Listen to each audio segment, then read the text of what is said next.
Hi, Stuart.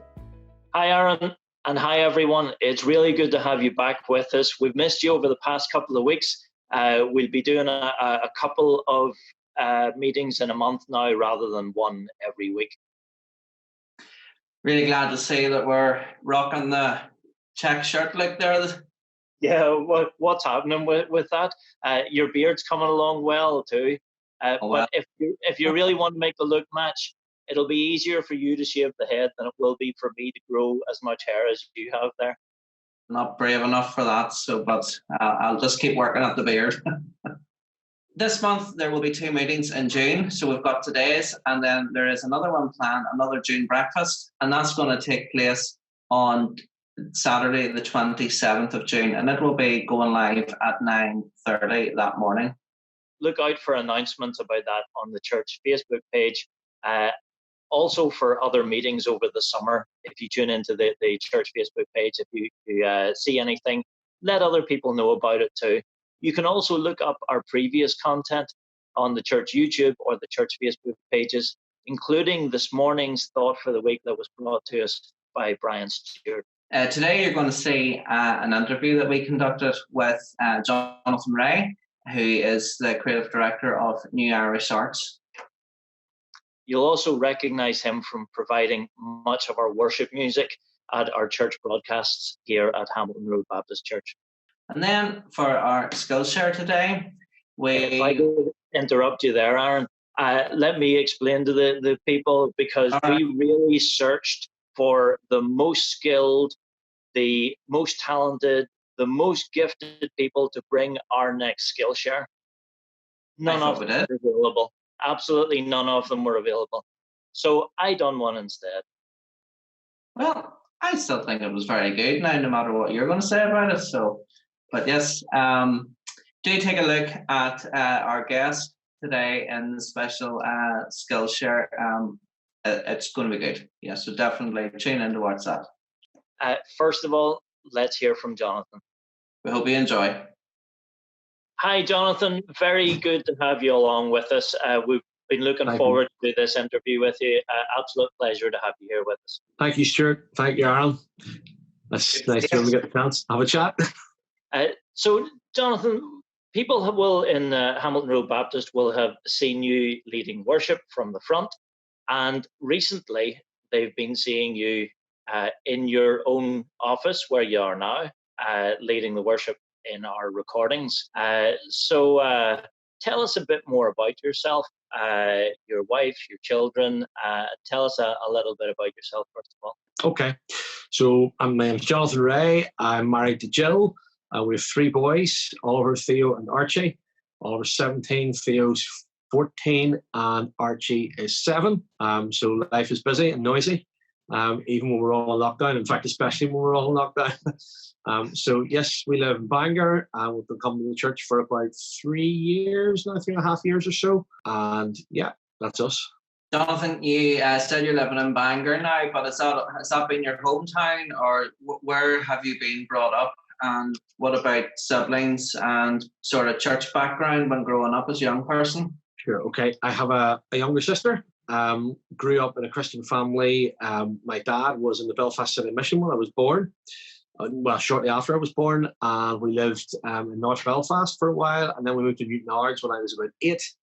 And I grew up largely in Newtonards, and we were pretty settled there for a long time. He was pastor in Newtonards Congregational Church when I was a kid. So yeah, my parents were godly people, and my mum's still alive. My dad passed away a few years ago. But yeah, it's been very encouraging. In fact, my mum actually accidentally watched Lads, Dads and Grandads 2 weeks ago when she was trying to watch the morning service. So it was kind of funny. We had a wee laugh at her expense for that. So maybe she'll see this one too. You never know. But that morning then. Yep. Very good. Good. We've been hearing about a few women listening to the Lads, Dads and Grandads, and all of them are welcome. Absolutely. So you grew up as a pastor's child and in a Christian home. Can you tell us when you realised that you wanted to accept Jesus as your saviour and invite him into your life? Yeah. Okay. So I grew up in a home where I was always I never remember a time when I don't when I didn't know about the gospel and knowing about my need to be a Christian. I am told that I made a first profession of faith when I was very, very young, maybe only 3 or something like that. For me, I think there was a process of growing up into my faith. I don't ever remember a time when I didn't believe. But when I was 17, I had a sort of moment when I realised that this was something that I had to claim for myself rather than just something I could inherit from my parents. I suppose I always knew that, but there was something about being 17 and knowing that I was likely to go away to university within the course of the next 12 months. It sharpened the mind and made me think, you know what, if my faith is not mine now, then it's never going to be. And there was a moment there when I sort of recommitted myself to the Lord in my own right, as it were, rather than a situation that was just sort of because my parents had told me. I mean, I've been baptized when I was 13.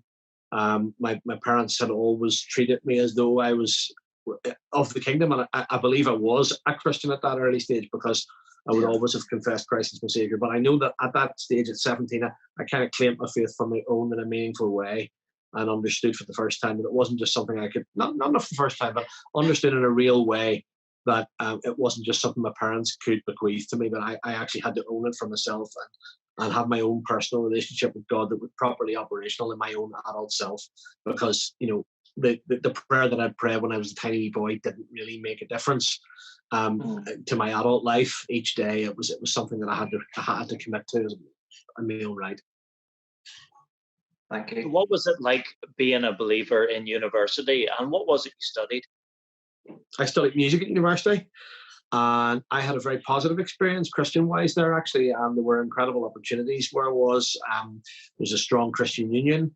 I was involved in that. In fact, I met Jill on the committee of it. And over the 4 years I was there, I would say that was a major period of growth for me and an understanding of my faith and of the Bible. It was great to get the opportunity to serve meaningfully in ministry in the university. As part of the Christian Union and to connect with, there were 2 different churches I was involved in at the time I was there, and they were both in different ways. One was a really wonderful centre for teaching. The other was a great place for Christian fellowship. And I did a couple of years in each one, and both are places which I hold very dear in my heart now. So that was a very formative period for me, yeah. I didn't enjoy my course very much. But I had an amazing time. I met some of my lifelong friends there and people who I'm still very close to now. And of course, Jill. Very good. And where did that music career, the degree that you done, and where did the career take you then once you left university? Well, I did after university what everybody does when they can't work out what to do next. I became a teacher. So I decided I would do a PGCE, and I ended up becoming a teacher in Bangor Grammar. And I was there for 15 very happy years. I said at the start I would do it for a couple of years and see how it worked out. And then things, rolled on. I got a bit older, settled, and I enjoyed my time there very much. But I always, at the same time as my teaching, there were other things going on, and it's kind of a parallel thing. And one of those was the Ministry of New Irish Arts. And it had started sort of in the mid-90s, just as I was about to graduate. I wasn't the person who started it. It was started by Keith Getty. But I got involved in it at an early stage and could see that there was real potential for ministry through music in the work that was being done there. And it needed a lot of, there was a lot of growing up that happened in those years for me and for the organisation. But I was kind of doing stuff for it alongside my teaching career for most of the time that I was in the school. And so I somewhere around 2011, I decided to take a career break from teaching to see whether or not I would end up pursuing that as my main thing professionally, and sort of doing other bits and pieces alongside it for anybody who would employ me to do anything related to music or ministry or education or anything in any relation to those things. So basically what I have, people ask me now what I do, I have you would describe it as a portfolio career. So some days I'm doing things that are related to actually playing music or designing events or planning events for New Irish Arts. Sometimes I get to speak on BBC programmes and things like that. I developed a relationship with the people who do religious broadcasting there, first of all through music, and then ended up earning the trust of them enough that they were willing to let me speak sometimes on things like Thought for the Day. And those opportunities for, I guess, about maybe 4 or 5 years ago, I had a little bit of a checkpoint moment when I realized that the happy place for me was when music and ministry and education were kind of all sitting together in the triangle. And if all three of those things were part of what I was doing, or even if two of those things were part of it, the thing felt worth doing, whereas none of them felt as if it was good enough in its own right without the others. So I've always been a person who believes that music is something that's for connecting with people. It's not just something that's for beauty in its own sake. It is for beauty in its own sake, but it's a much more meaningful experience when it's used as a way of connecting with people. And then when you connect that through the living Christian faith and see that music is a way of communicating the gospel to people and a way of drawing them in to earn the right to tell them about God, that's a very powerful thing. And that's what drives me every day. Do you ever, this is a random question, you might have been asked it before, do you ever get tired of music? Because music has been such a part of your life. Yes, I have done, yes. There was a period just shortly after I graduated when I decided I wanted to be a teacher and probably, move into running a school or something like that someday, or, but that was silly. Because music is quite clearly my normal thing, and it's always been the language I spoke most fluently. So yeah, there are times still. I mean, I think people imagine that people see what I'm doing at home at the minute in lockdown and playing the piano and whatnot, and they imagine that I've been playing that piano all the time. But actually, that piano's been played more in this lockdown than it's been played for years. And it's a very interesting thing because I'm making music now for the fun of it rather than because somebody's paying me to do a particular job.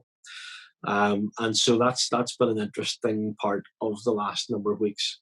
So yes, there are times when I want to just switch the music off, and when I'm relaxing, music is, I'll ask my own question now. Can I go to a concert and just enjoy the concert? Yes, it's possible to do that, but it's actually pretty rare. Normally when I'm sitting at a concert watching somebody else do their thing, I'm trying to think how I could either modify their ideas or steal them or something.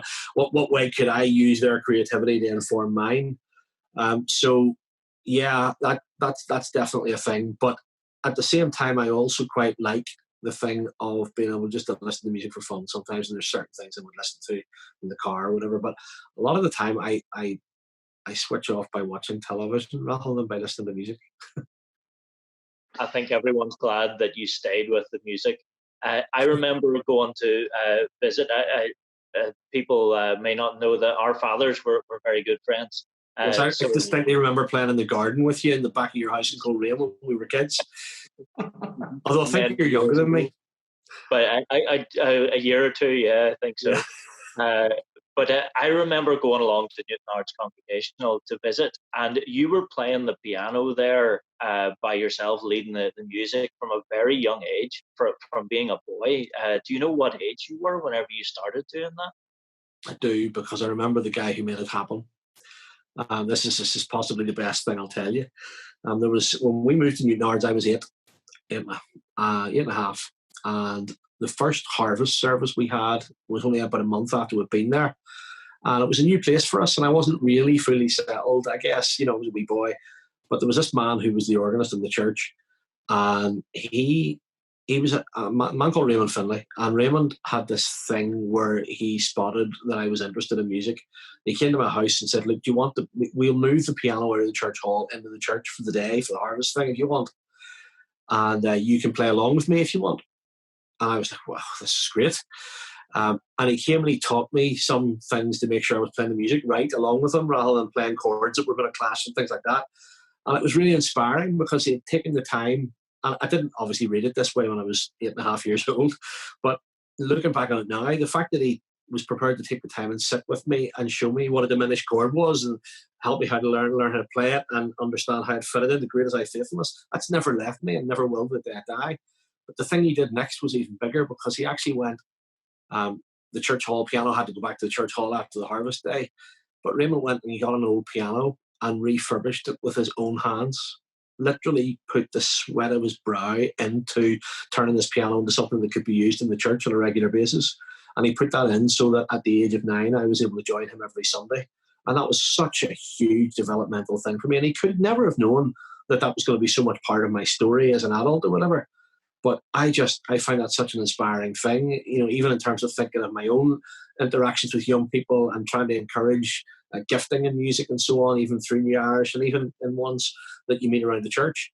I think that's a really important thing, and it's such a formative thing for me that he wasn't trying to hog his wee corner in the church, but he was, it was his own gifting was held in open hands to the point where he was happy to have me fully involved as a nipper. I think you hit the nail on the head there, Jonathan, in terms of sort of the holistic goal that lads, dads and granddads have as part of the ministry, in terms of being that spiritual influence on our younger guys, whether it be a lad or a dad or whatever age bracket that they fall into. And it's so important, the influence that we have on different guys in our church. Talking about young people with musical gifts, a number of us have seen that your children seem to be following you to a degree with having musical gifts. Which is possibly the most worrying thing about them. You kind of hope. It's funny. Are you going to encourage them to go the same directions, or are you trying to steer them in different directions? What would your advice to them be? I guess I came at music from having a steady teaching job for a large number of years first, and it slightly frightens me that my kids have literally no interest in doing anything but music. But at the same time, I haven't sought to encourage them to pursue music ever, because I think it's the sort of thing that has a natural magnetism to it. If they're going to be involved in it, and they're good enough to be able to do that as a way of making some income, then that's great. If at the same time you try and impose your interests as a father on your kids, then you possibly end up losing ground. One of the things we are doing a lot together at the minute because of the lockdown is that we're making music more than we've done ever before together, both in terms of the hymn sings that I'm doing, I guess, on Sunday evenings online, but also in terms of the things that we're doing in church or for the church, not in the building, but in the body. And the role that they've had just has been a huge encouragement to me. There's something actually very emotional about it when your kids are standing singing in harmony beside you, and they think to yourself, Lord, actually what I'm thinking in the middle of all that is, Lord, make them persevere so that these words actually mean something to them for longer than the time when they live as wee boys in my house growing up. That when they make their own way, they make their own decisions to follow the Lord. And that's something that's obviously more precious to me than whether or not they learn to play a piano or a guitar or even an electric guitar, as they wish to do. whatever it is they want to do. But it's more important to me that they follow Christ. Well, it's really good to watch them and hear them, especially in the last number of weeks, and just how they are just shining for Jesus with their music ministry. So it's really encouraging. I'm just very grateful that the Lord has enabled them to be open to doing that over this period of time, because it's actually been a real help to me, even just in the intense emotions that are surrounding the whole lockdown thing. It's just been so lovely to have that positivity in the home in the middle of it all. It's not perfect all the time. Don't get me wrong. We have the same old parties as everybody else does, and the house can feel like a very small space at the moment at times. But yeah, no, they're good fellas, and I'm very encouraged by that. And God's been very good to me. So, Jonathan, we've mentioned lockdown and spending time with the family and things like that. Has there been any particular projects or things that you've been involved in during this time at home? Sure. Well, one of the biggest was a thing called the Irish Blessing, where a huge number of people got together from churches right across, a very huge breadth of churches right across Ireland, to put on a video. It's part of a larger worldwide movement of lots of companies doing this blessing thing as a way of blessing the people of their nation or the people of their community in the current crisis. The Irish one was slightly different because it used a different song from all the other ones around the world. Being Ireland, we can do whatever we like, and we do what we want, really.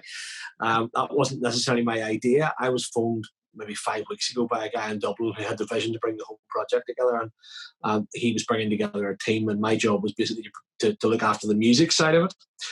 There was a producer who was appointed, and then a video guy, and the three of us worked together as a production team. It was really quite interesting because all of us are people who are usually used to leading the project that we do. And so for me, it was a big learning experience because working alongside others actually was a really positive thing. I'm not really a natural collaborator. I like to plan a project and then go to all the people and implement it. So it was interesting for me to be able to do it that way and to benefit from something that I think became more than just the sum of its parts. So the video for that, actually today, just as we talk, I got a message from them saying it's had 500,000 views, which is incredible. And it's been so encouraging because a lot of the feedback that's been positive about it has been coming from people who are not church people, who are just part of the wider community of Ireland, which was the whole point. There was no point, the blessing just being for those who were already believers. But we used the iconic Irish hymn, Be Thou My Vision, along with St. Patrick's Prayer, Christ be in me, Christ within me, Christ behind me, before me. And the whole idea of that was just to try and take people and point them in the direction of good words that were going to point them to God.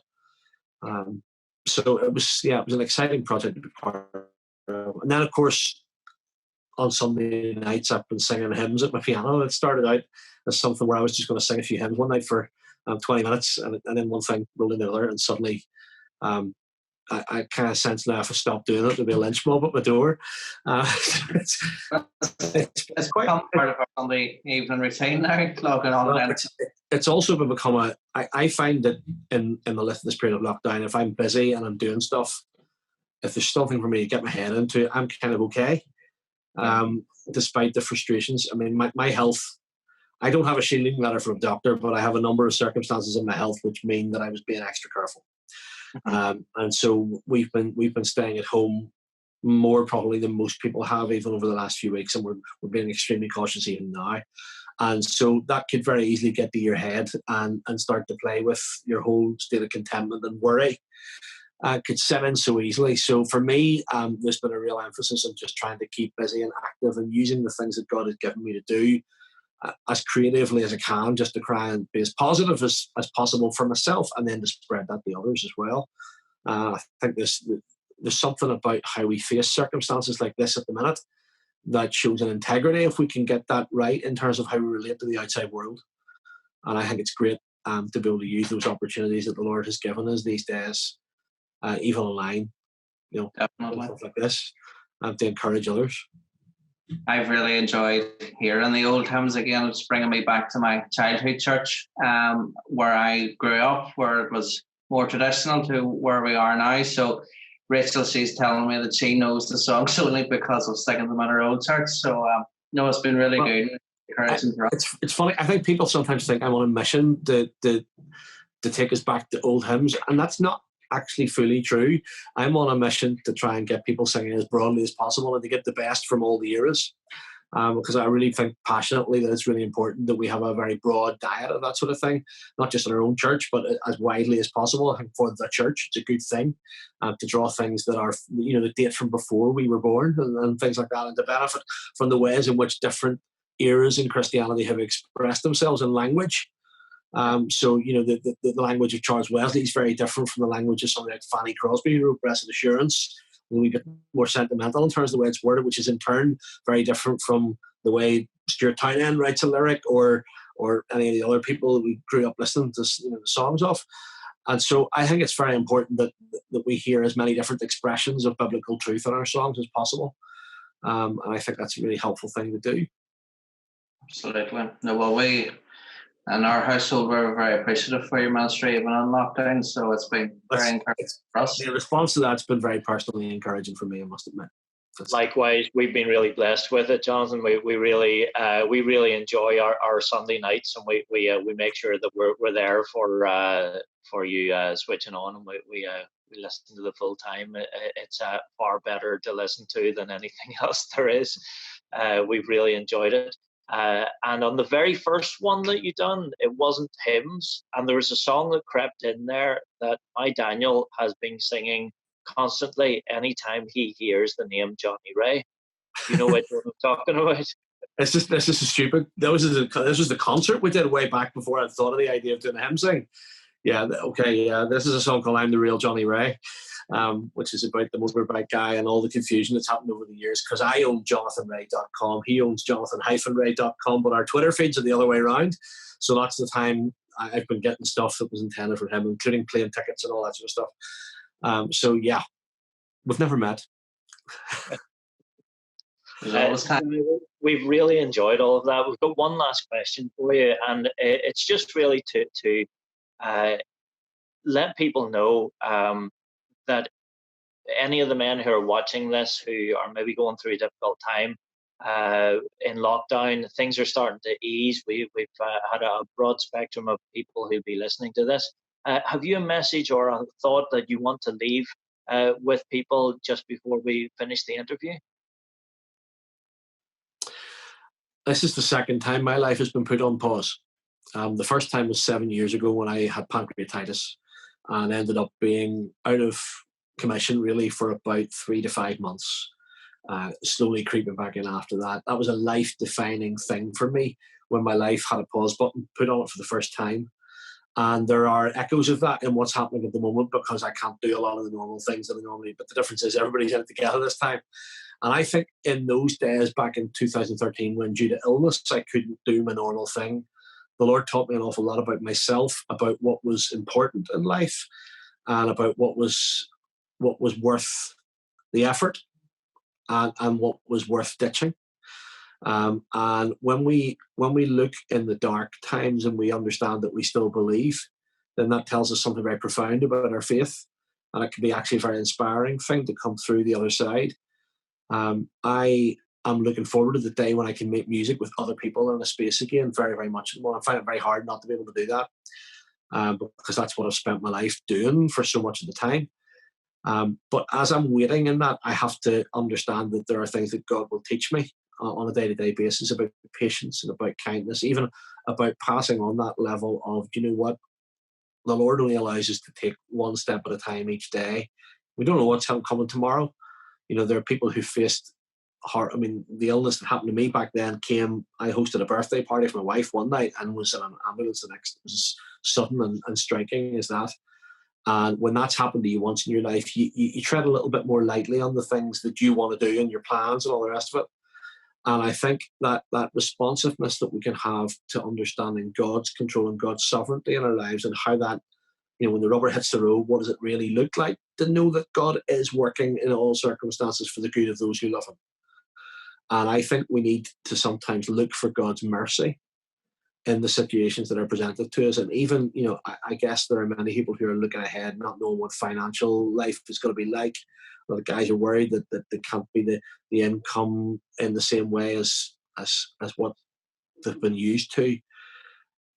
And all I would say is take one step at a time as the Lord leads and be patient and understand that this is something which could be refining your soul and reprioritizing your life and actually ultimately could turn out to be a help. And I don't mean that in a way that's trite or difficult, but I mean it as somebody who's been to the bottom of the pit and looked and not knowing whether my life was going to last and has come out the other side of that feeling stronger, but actually also weaker and deriving my strength more from the Lord on a week by week, day by day basis. Hope that's helpful. Thank you. Jonathan, we're very grateful for your time this evening, and thanks for giving your time to do this interview. And it's just nice to get to know you that little bit more. So we're really grateful for you for doing this for us tonight. Thank you. Real pleasure talking to you. God bless. We'll talk to you again soon. Thank you.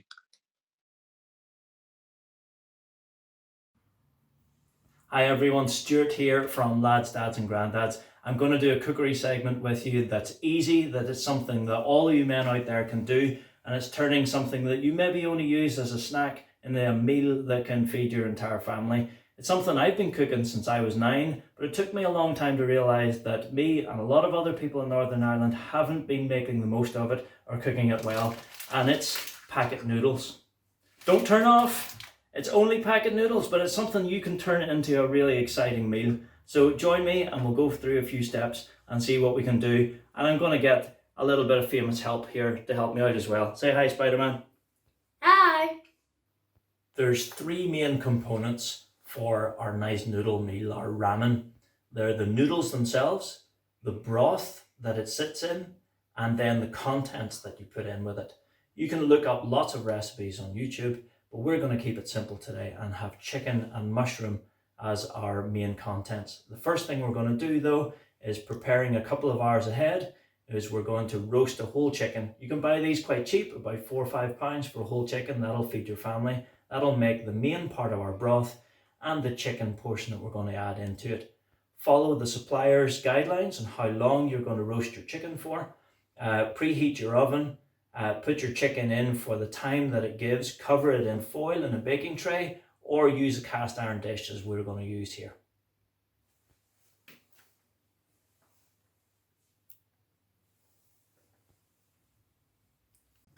So we've got the oven preheated, ready for our chicken.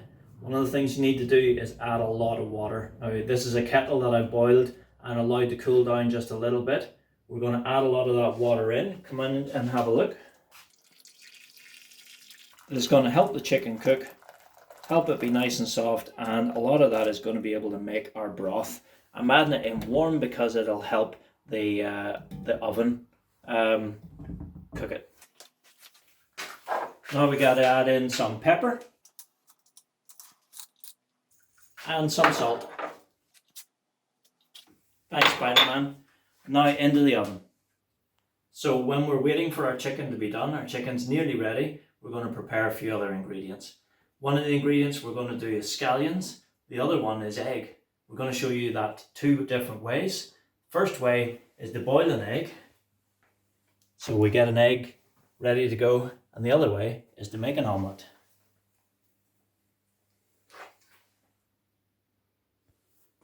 The next step is to prepare a couple of scallions. So if you come in close, I'll show you how to cut safely. So the way we cut safely is bend our fingers back and put our knife down so that our knife doesn't touch our fingertips. It touches the edge of our finger and it can't cut us.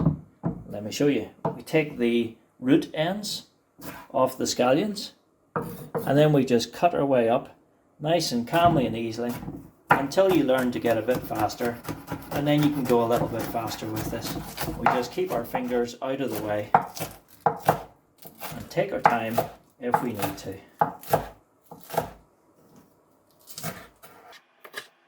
And then we wash our scallion. We're going to show you how to do the mushrooms now. So this way we're going to, actually, let's sharpen the knife first. Nice sharp knife. We're going to cut them really quite finely. Remember to keep our fingertips out of the way, man. We're just going to cut them all the way along, nice and fine. This means they cook quickly, because we also want to keep that nice presentation. We want to keep this nice shape for our mushrooms. So do as many as you feel you need. I'm going to do 3 mushrooms of this size. Hold on.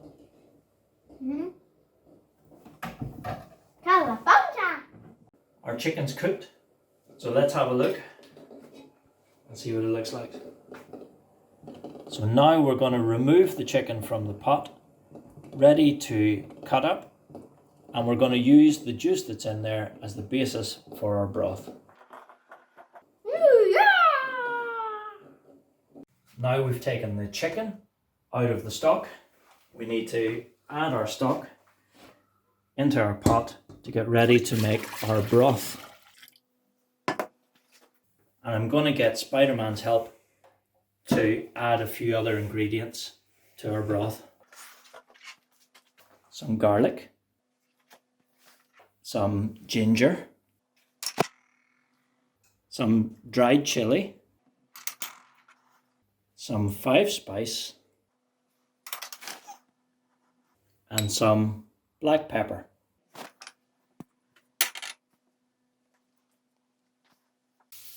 Now we've got some ingredients in the broth. We're going to add a couple of other things before we add the noodles.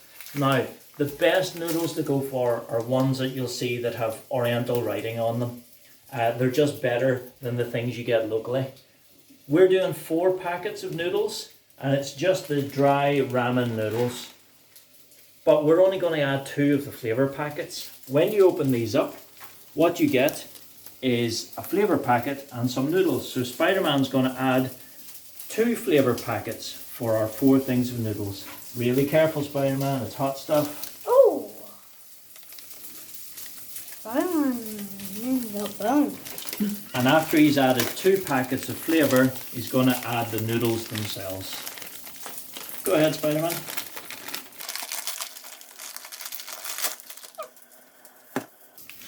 Make sure we get any crumbs in. Okay. Now we need to have a little bit more water in here, so always have the kettle boiled and ready for this, and we're going to add more water for our flavour. Just make sure that there's enough water in there, and you just push the noodles around with a fork. They'll soften and separate after a couple of minutes. Whenever they're ready, you gotta taste. So you lift the noodle out, you have a little taste, and make sure it's not too hard. And then it's on to the next step of straining the noodles and separating them from the broth. Our noodles are ready, so we're going to strain them to keep the broth.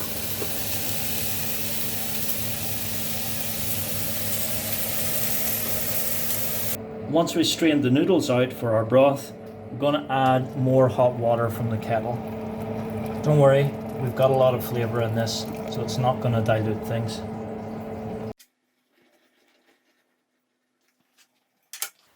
We're going to have a frying pan standing by with a little bit of hot oil in it. We're just going to lightly cook our scallions and then our mushrooms. We're going to do our scallions first. So we have our washed scallions into the pan.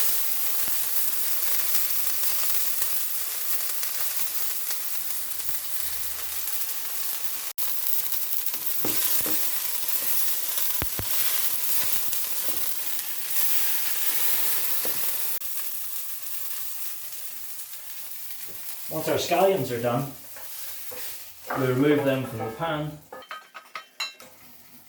And now back on the heat and very lightly in with our mushrooms. And a little bit more oil.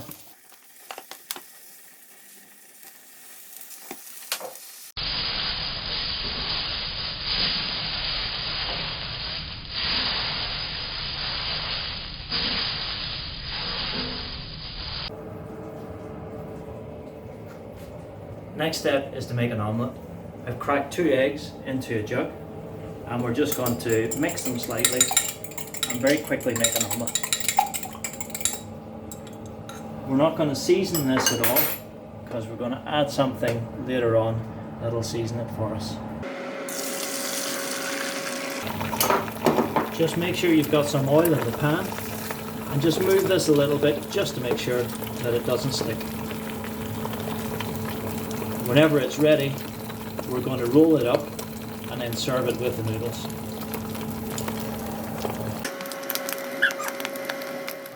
Now everything's cooked, we're ready to plate up. So we start off with our noodles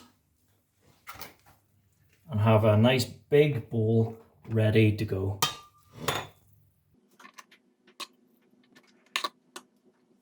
Sometimes this is easier said than done. My hands are clean. So I'm getting ready to add some mushroom.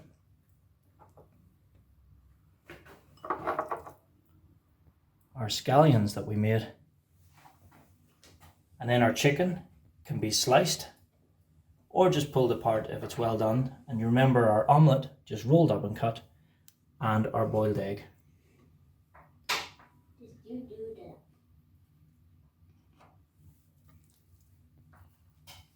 And then lastly, let's add our broth. You want enough broth that you can see it in the bowl, and then finally we're finished. A lovely bowl of ramen that our family will enjoy. What do you think, Spider-Man? Yeah. I think you're going to have to take your mask off to eat. What? It was Spider Dan. So all is left is to add a little bit of soy sauce. I said you didn't need to season the eggs earlier, didn't I? It's because our final ingredient is some soy sauce to salt everything, and then to enjoy it. Please have a go.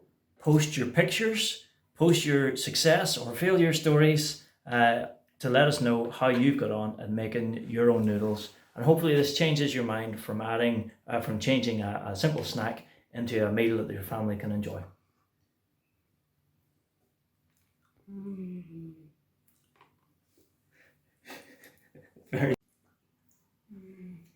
That was so good. Okay, Daniel, you're on dishes.